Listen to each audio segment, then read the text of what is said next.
listen to this incomprehensible gibberish.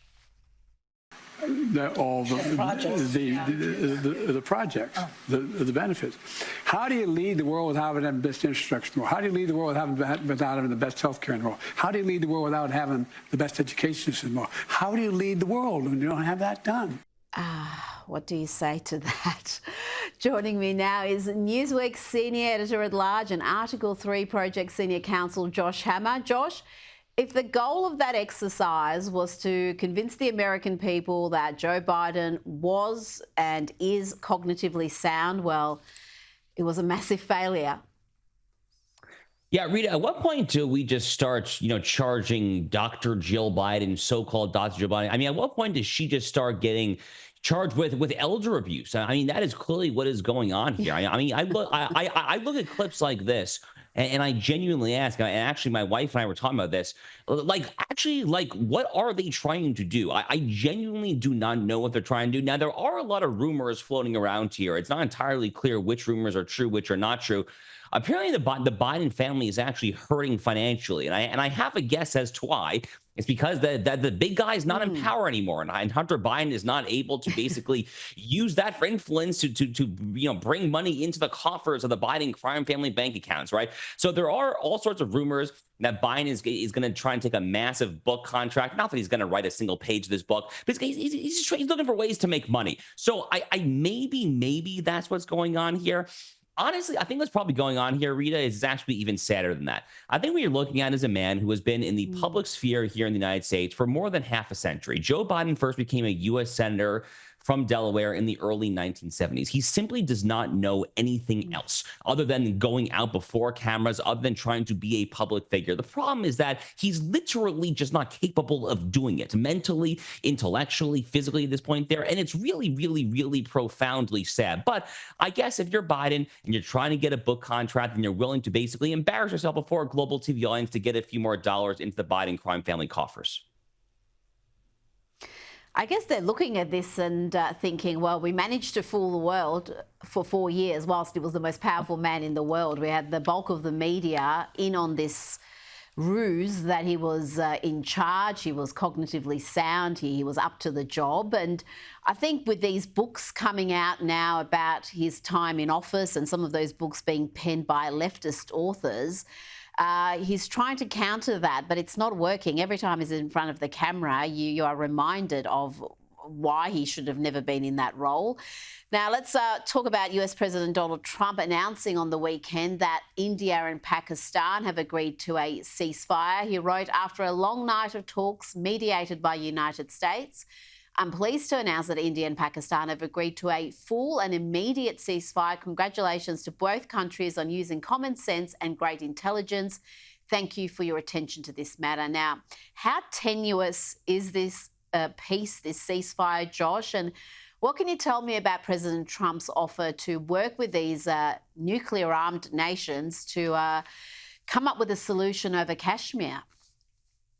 Well, this is an extraordinarily complicated and extraordinarily emotionally, religiously fraught conflict there in the Kashmir. Pakistan and India have been at loggerheads, Rita, as you know, for longer than half a century. It has been a very, very, very long time. And both these countries are nuclear powers. So anytime you have two nuclear powers that are directly firing each other and not necessarily firing via proxy, as Russia and the United States have been doing in Ukraine for the past 3 years, but literally just directly, no proxy, just unfettered, but shots fired across the border. That has potential to be absolutely disastrous. So if there is an actual ceasefire and it's a very fluid, kinetic situation, but the last I checked, it looks like things were a lot calmer than they were at least earlier in this past week, then that is news to be celebrated all throughout the world.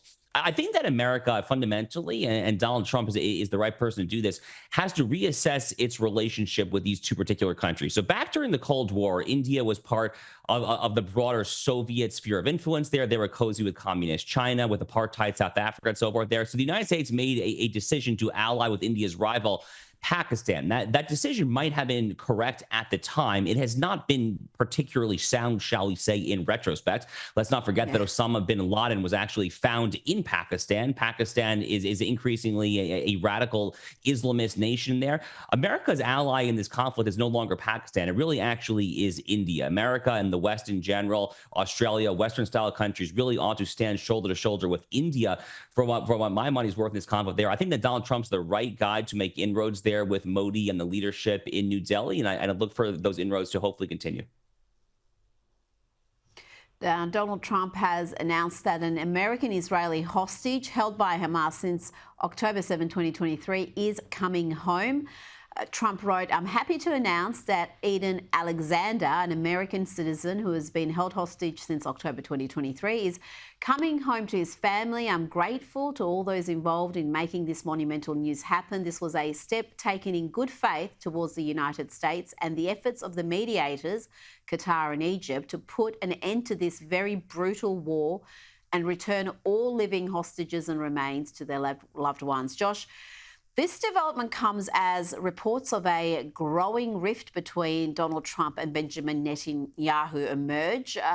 What can you tell me about what this means for the war between Hamas and Israel? Is there a truth that there is a rift between these two leaders? So there's an enormous amount of rumors, and it is very, very difficult to know what exactly is certain and what is not certain. Now, apparently the asking price that Hamas essentially, again, this is just a rumor, this is not verified, but allegedly the asking price that Hamas asked President Trump in order to free the last American hostage there was to put pressure on Netanyahu to establish a definitive time frame to wind down the military operations in Gaza. The obvious problem is that Prime Minister Netanyahu and the Israelis are not ready to put a definitive time frame on the operations in Gaza because Hamas is not close to being eradicated yet. Now, they are deeply, deeply hurting compared to where they were on October 6, 2023. That should not be surprised to anyone there. But yes, I think it is fair to say that there likely are increasingly signs of a rift. Maybe there is not a rift at this exact moment, but there are a lot of tense situations. The latest rumors over the past 24, 36 hours are that Qatar, of all countries, might be gifting a Boeing 747 to be an Air Force One backup plane or something along those lines there. Qatar, shall we say, is a problematic country. They are somewhat infamous when it comes to doublespeak. They like to play the nice role of mediator when it comes to these negotiations, but they also are major funders of Hamas and the Muslim Brotherhood there. The Trump organization recently inked a big deal to develop a new golf course there in Doha. So it's a little difficult to know exactly what is going on here. At the end of the day, though, the American people, and especially MAGA voters, Republicans, really do stand overwhelmingly with Prime Minister Netanyahu and Israel. So if for no other reason than that reason, Rita, I expect that U.S.-Israel relations will continue to be quite close. Now, a lot has happened in recent days, Josh. We've got a lot to cover, including the US striking a trade deal with the UK. This was pretty big news, but it wasn't long before the usual suspects in the media were out to downplay the significance of the deal. Let's have a listen to MSNBC. This is relatively low-hanging fruit. If you can't get a trade deal with the longest-standing and loyalist United States ally anywhere in the world over generations, you're going to be in trouble when you're dealing with some of the more obstreperous countries around the world, or ones that are more willing to resist your entreaties. Josh, if it's so easy, then why didn't previous administrations do it? Why didn't Joe Biden do it? Why didn't the Obama administration do it? What can you tell me about this deal? Okay, so this deal, I believe, really should shatter a lot of illusions as to what President Trump and MAGA more generally believe about trade and what they do not believe about trade. I think a lot of people look at President Trump, they look at him as the so-called tariff guy, and they say, this guy doesn't believe in trade. He doesn't want to trade with anyone. He wants every single product, every good, every leg of every supply chain to be made here in the United States. It's not true. What nationalists, realists, what MAGA believes is to oppose these multilateral trade boondoggles, these World Trade Organization style trade deals that loop in 20, 30 countries there, and you essentially at some point lose control over the granular details as to what is being traded there. What MAGA supports are prudential, specific, granular, bilateral trade deals. Country A and country B agree to lower trade barriers in exchange for blah, blah, blah, blah, blah. That's the sort of thing that the US and the UK worked out. So the fact that this happened, and it happened fairly quickly, actually, barely over a month after so-called Liberation Day at the Rose Garden, the White House there,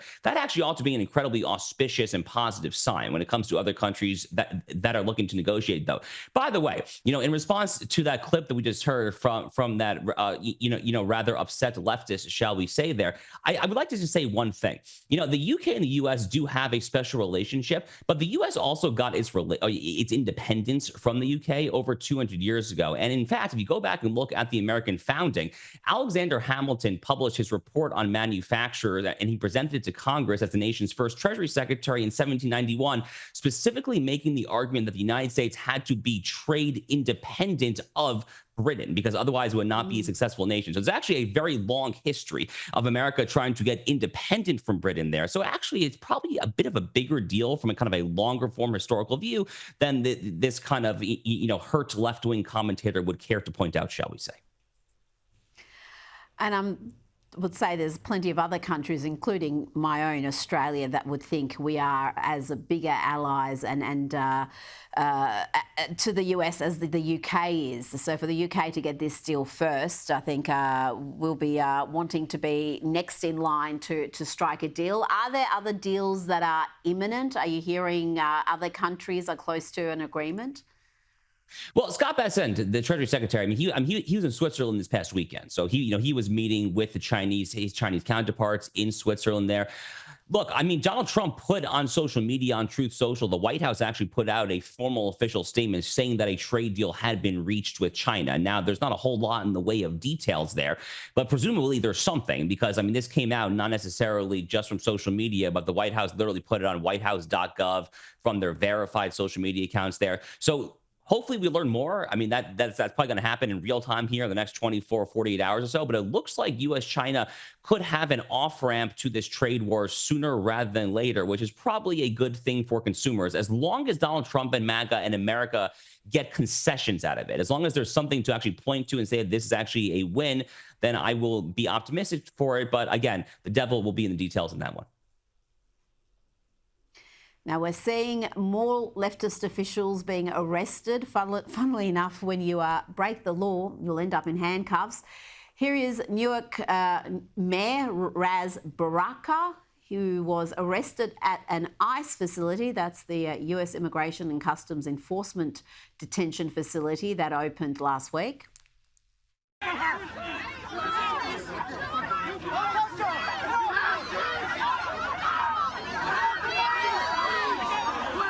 Josh, the mayor claims he did nothing wrong and he's vowing to shut down the ICE facility there.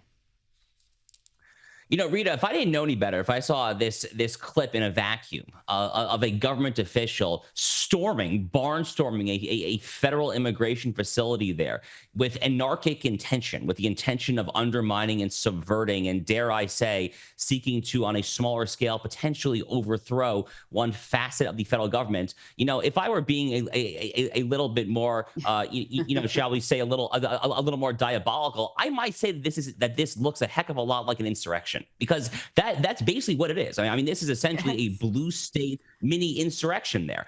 And who the heck are the Democrats? Who the heck are the left this year? To say that Donald Trump and the whole January 6th thing, no, this was kind of a republic threatening insurrection. What incredible hypocrisy. But the worst part about it to me is that this says so much about the actual state of the politics of the Democratic Party, meaning what plays politically well for them, what is politically poor. The fact that the mayor of Newark saw fit to do this there, this means that he thinks this is politically beneficial, because that guy wants to run for governor of New Jersey. He views this as a stepping stone for a statewide run.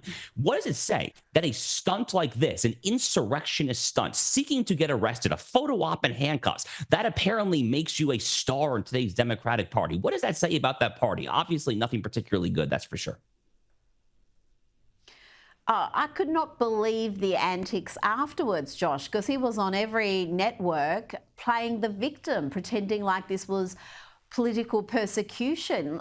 As you said, he invaded that facility, refused to leave. He was given plenty of choices and plenty of chances to actually get out of there without being arrested, and he refused. I mean, what other choice did authorities have in those circumstances? They had none. I mean, this guy wanted to be arrested. He literally had every intention of going there and of being arrested for the cameras because he knew that he would get off there. Two-tier system of justice. Again, it's Newark, New Jersey. It's a very blue jurisdiction there. Democrat governor and on there. But again, he wanted this showdown. Like, he literally wanted this because he thought that it would play well for statewide voters. By the way, New Jersey is actually a politically interesting state. New Jersey is actually not quite as blue as people think it is. In fact, if you look at the 2024 election, Donald Trump versus Kamala Harris wins that state. I forgot the exact margin, but it's roughly 5 points, 5.5 points, which actually is really not a particularly wide margin at all. And in fact, Republicans have actually been making inroads in the New Jersey state legislature. As some of these suburbs and exurbs of Philadelphia and New York City trend a little bit redder and more MAGA direction there's a lot of people speculating that New Jersey could actually be in play at a presidential level in 2028 or 2032 at the latest. So, wow. The mayor, the mayor might think that he is doing this as a political stunt to benefit his career there in the Garden State, but he might actually be in for a rough surprise, believe it or not. Josh Hammer, thank you so much for your time tonight. My pleasure.